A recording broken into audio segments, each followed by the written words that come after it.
What's up, number 12? Little gatekeeper here, man. Let me turn this headlamp off here. Is that off? Nope. There we go. Alright, man, we got your Viper DX350 two-pill bass here. And I know you blew a transistor. And basically it came to me with just one transistor in it. It was this one right here. All I've done is just took the transistor out. I ain't done nothing else yet. I mean, this thing was caked, and I mean caked with heatsink compound. Transistor's good. HFE's 13. And I'll be honest with you, bud.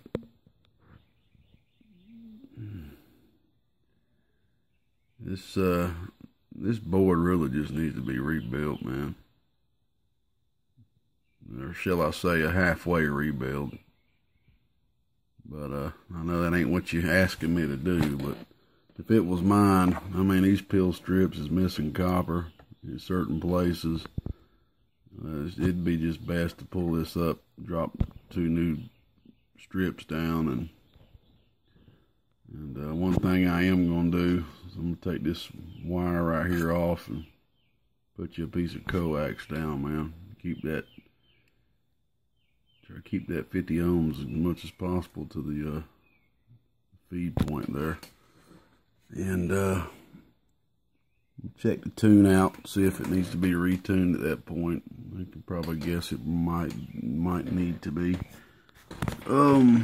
It's like we got a DM15 tuning cap on the output. I'm probably gonna take that off, put at least a DM19 on there. I'm not a big fan of the size relay that's being used in this amp right now. I mean, yeah, it'll hold it. I honestly don't use that size relay in any amp builds that I do. But they're fine with using with 1 pills and dual 1446, dual 2290s. You know, 22879s will hold it too. But I know you ain't want me to get up in here and add a lot of cost to it. I know you just want this thing fixed. So, you know, I'm going to do as least as I put it to you like this. I'm going to try not to get too carried away with it like I do sometimes. Because I do got a lot of stuff here I need to get done. So I'll do what I feel it really needs. And we'll go from there. This right here is not a good thing at all. So we're going to get that thing mounted back down and check the supply out and see how it's doing.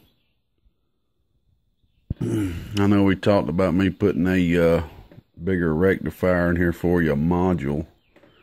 But I don't really even think I'd have room for a module. If I reconstructed these caps right here and put you one cap back here, I'd have room right here. But as long as it's working correctly, man, you don't need it. You really don't. Alright, bud.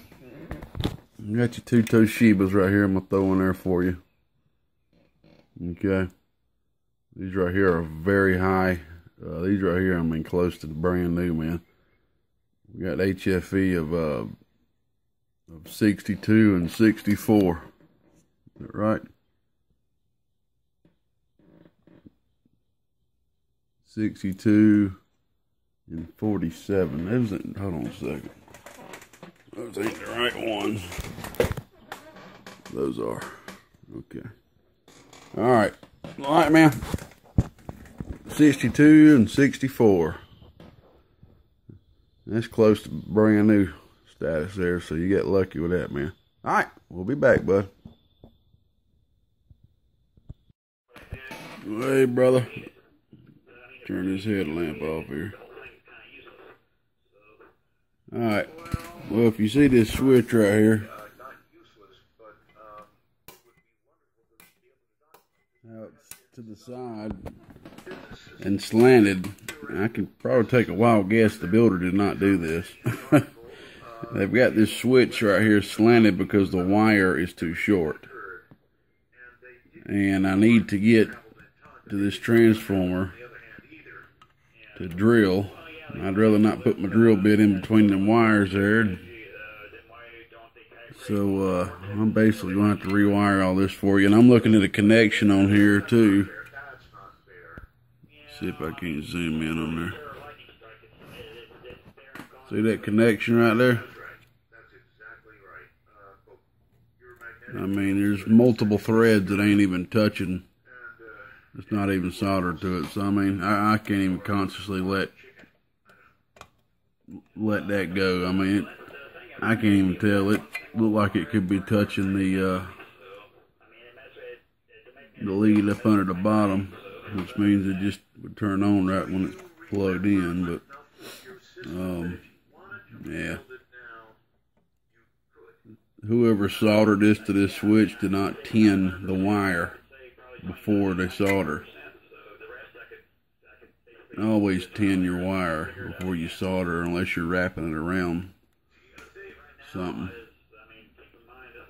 Alright, man, I'm going to take this off this switch, man, and I'm going to have to add some longer wire to it, and might throw a bead on there.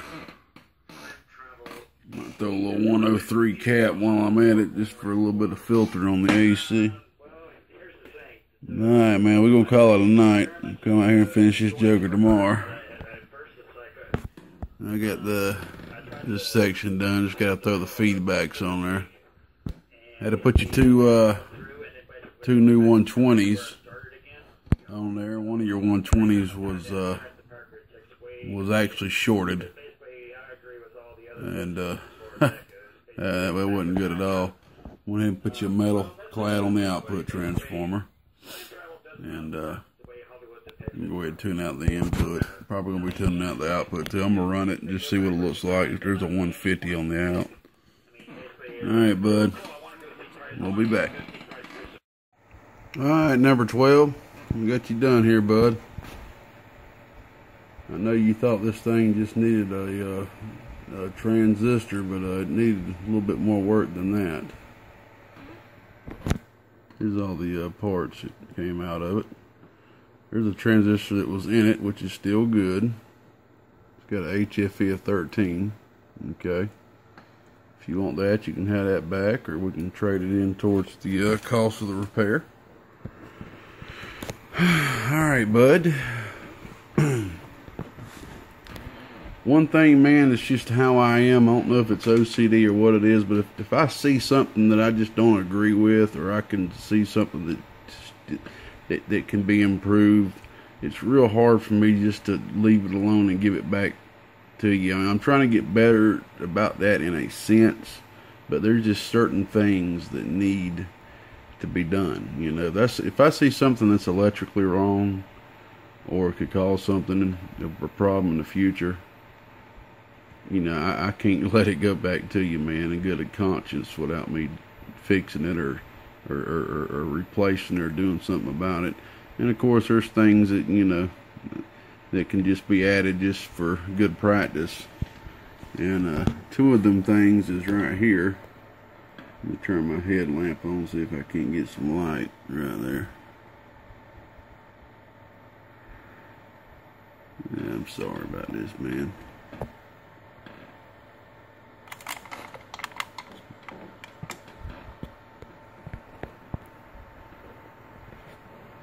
There we go. Got an MOV metal oxide varistor. It's just going to suck up any voltage spikes above 150 volts. Just helps prolong the life of that transformer. And put you a filter cap right there from the AC to ground. Help filter out any transient noise that could be in there trying to make it through the transformer. Okay, and first off, as you saw before, the transformer was wobbly. It only had 2 bolts holding it in.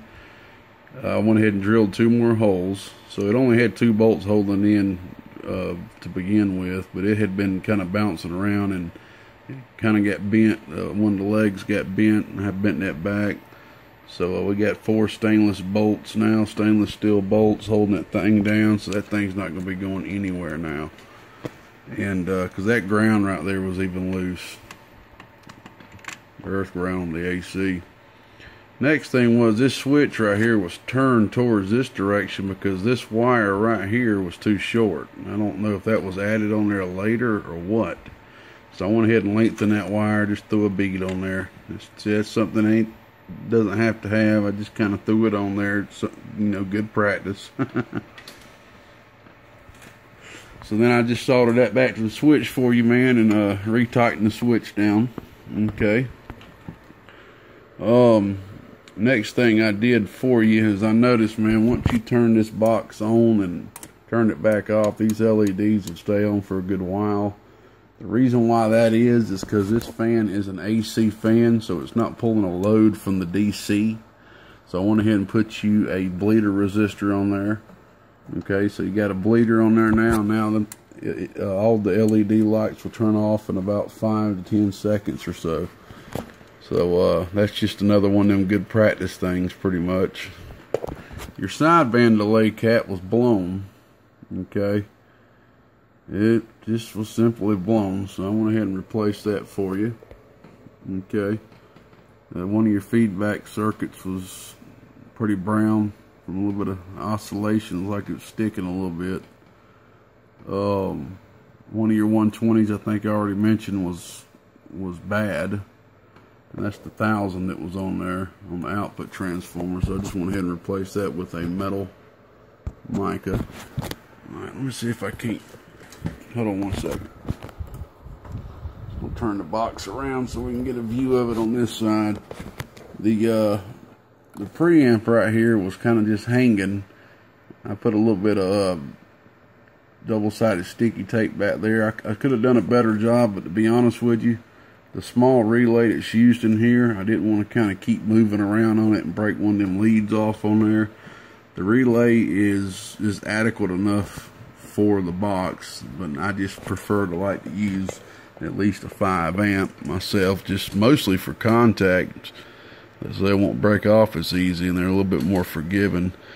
So I went ahead and retuned the input, okay, and it was of course, the input changed.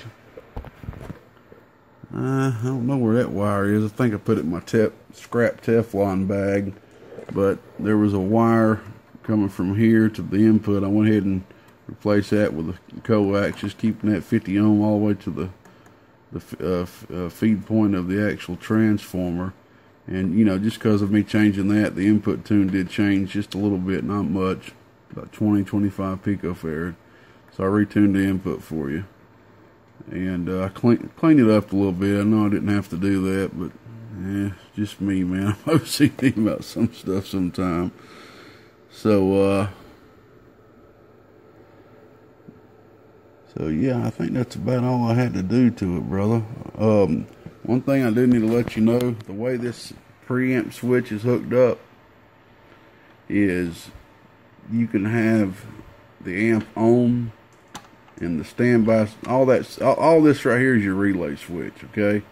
This relay switch can be off, and then the preamp can be on, okay? But the second that you key, the RF is going to go the wrong direction through that preamp, and you're possibly going to blow that transistor sooner or later. There's that wire. I didn't put it in the scrap bag, so that was right there, from there to there. I just like to use coax. So, yeah. If you're using this preamp, man, make sure that this switch right here is on also, okay? Alright, let me put the phone down and turn this box back around. Got this thing rocking on now, big brother. This thing's working good. Some of these connections, that's another thing I was going to tell you, some of these connections just was not soldered real well. There were strands of wires that wasn't even tinned. I re-tinned them and just put a little bit of heat shrink on there at the end. I like to do that when I'm soldering un-Teflon wire. Kind of holds the heat a little bit when you're soldering it. And I'll put some heat shrink back on that. I just want to test that tap. I was about to do it, but I didn't. I stopped myself. You could add a switch right here if you wanted to, and switch in between the two taps of this transformer. I'll go ahead and tell you now, man, if you're not driving this box with a lot of watts, like you're hitting it with just like a little radio or something, a little single final radio, it's not going to bring this transformer down to a good, safe operating voltage. And we'll go ahead and tell you that right now. If you were just wanting to run this box with like just a single final radio, something small like that, I would suggest putting a switch on these taps so you can flip down to the low tap. Okay, the low tap is about 13.8 volts, so it's probably going to be floating around 17, 18. It's probably going to drop to about 14.5 or so, maybe 15, hitting it with a small radio. And then once you drive a little harder, it'll drop down to that duty cycle of 13.8. But yeah, man.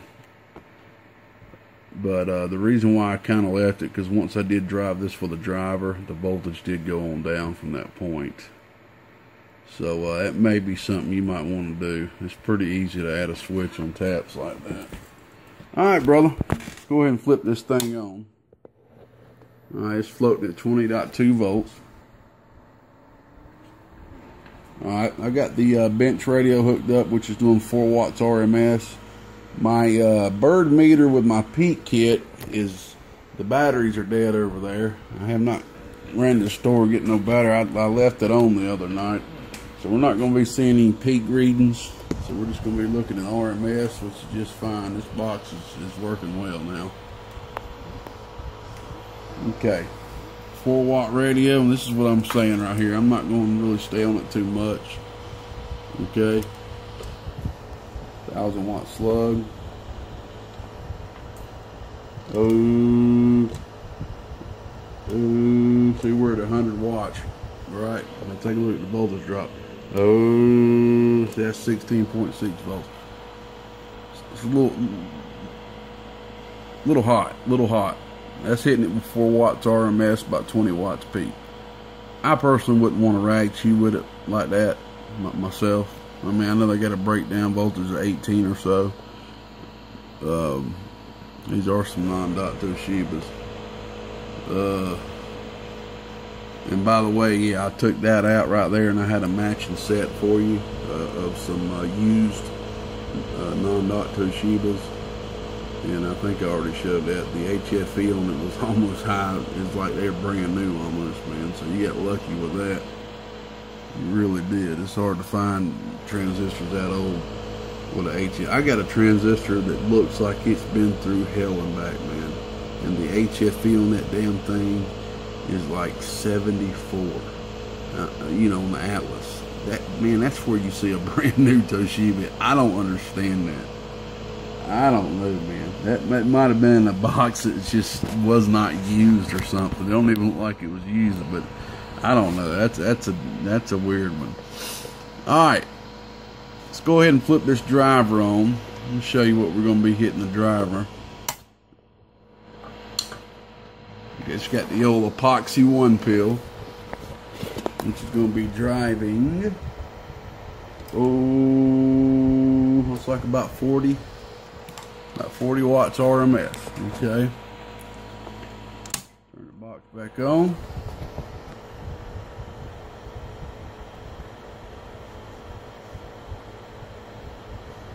Come on now. Oh, there's your 200 watts, man. Oh, about 220. See what the voltage drop is. Oh, that's a good, safe operating voltage.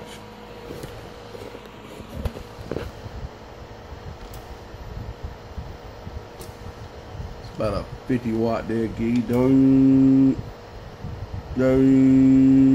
Yeah, about 220, 240. All right. I could hook the hot radio up. I'll go ahead and let you know, man, hitting that thing with a hot radio, it was doing about 350 or so, which is, you know, rocking and rolling. Really ain't no sense in doing it. But I will do this, and we'll do this just for the fun of it. Let's unhook the bench radio. We're going to hook up the hot radio. And we're just going to hit it with the hot radio first, which is going to be giving 8 watts RMS. And God dang it, I wish I had my derail 19 bird watt 29 hooked up. I ain't got it hooked up yet. Turn the voltage down, make it do 16. It'd be nice to hit that with that. But alright, we got the hot radio hooked up. Let's turn that bench radio off. Alright, is the driver off? Nope, driver's off. Alright, driver's off. So now we're just going to drive with 8 watts RMS. Okay, that's about 35 to 40 peak. Alright, that gives us, once we turn the box on,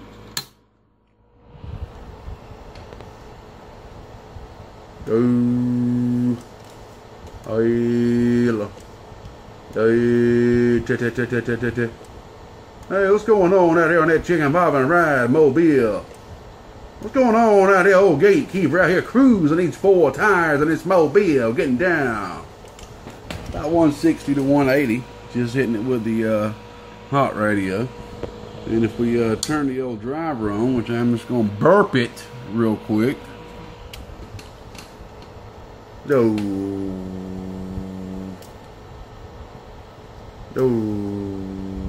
About 350.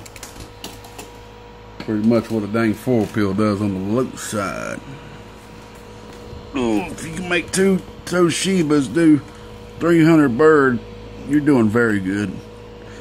If you can get them to do 350, you're smoking. Old gatekeeper said that. We got this thing sewed up for you now, man. I'm just gonna heat shrink this right here up. And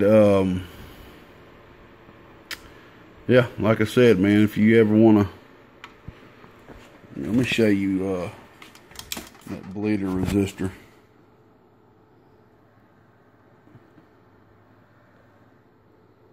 Alright, if you had everything on like this right here, you turn everything on like that, turn it off. Before I put this bleeder on here, these LEDs would stay on for a couple of minutes before they faded out. Alright, they're all out now. That's just the glare from the light inside the box. Alright, let's just see about one LED. Let's turn them off. Turn that one off. That's just one LED.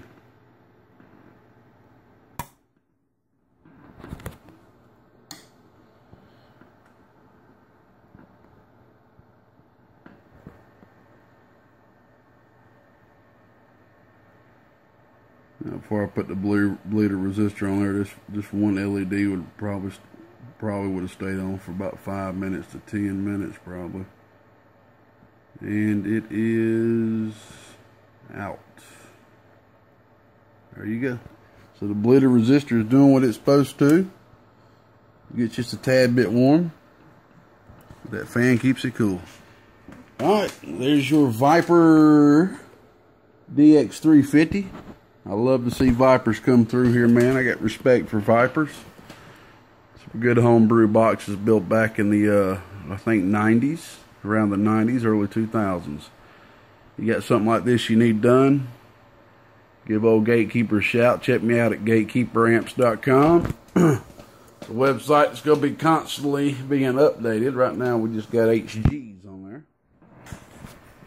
And we'll give a major rest in peace to Stickman. As a lot of y'all knew, I was very fond of Stickman and definitely helped me out a lot. He was definitely a blessing in my life, no doubt about that. I'm definitely going to miss him. It just doesn't seem real. Old Gatekeeper said that out here around the northeast end of Georgia, 73rd. Bye-bye.